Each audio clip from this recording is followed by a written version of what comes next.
මේ වීඩියෝ එක e-lesson වලින් අපි පෙන්නන්නේ මේ වගේ දේවල් ලංකාවේ අපිට කරන්න බැරිද කියන එක පෙන්නන්න. දැන් ඔයාලට වීඩියෝ එකේ පේනවා ඇති මේ 3 wheel truck එක හදන විදිහ. ඉතින් පේනව නේද?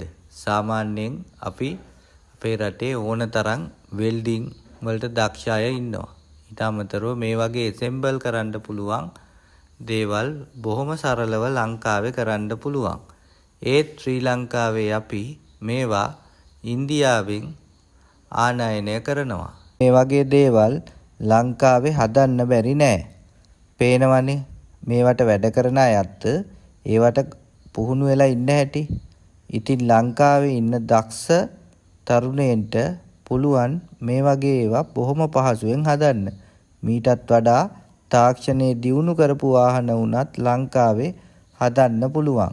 ඉතින් මේ වගේ වීඩියෝ බලනකොට ඔයාලටත් හිතෙනවා ඇති කවදා හරි දවසක ලංකාවේ මේ වගේ ෆැක්ටරිස් පටන්ගෙන අපේ මිනිස්සුන්ට අඩුවට වාහනයක් ලබා දෙන්න පුළුවන් වෙයි නේද කියලා. ඉතින් මේවා පිටරටින් එනකොට ගොඩක් අපේ රටේ අයට නෙවෙයි රස්සා ඇති වෙන්නේ පිටරට අයටයි. මේකෙන් ගොඩක් තේරුම් ගන්න ලොකු දෙයක් තියෙනවා. මොකක්ද? ලෝකයම දියුණු වෙන්නේ තාක්ෂණෙත් එක්ක. හැබැයි අපි තාමත් පරණ දේවල් වලින් හම්බ කරන හැටි කල්පනා කරනවා.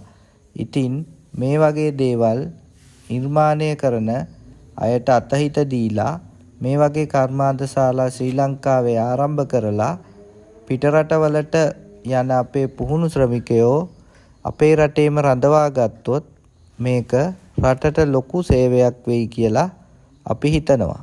ඉතින් වීඩියෝව දිගටම බලන්න මේ කර්මාන්තශාලාවේ වැඩ කරන්නේ කොහොමද කියලා.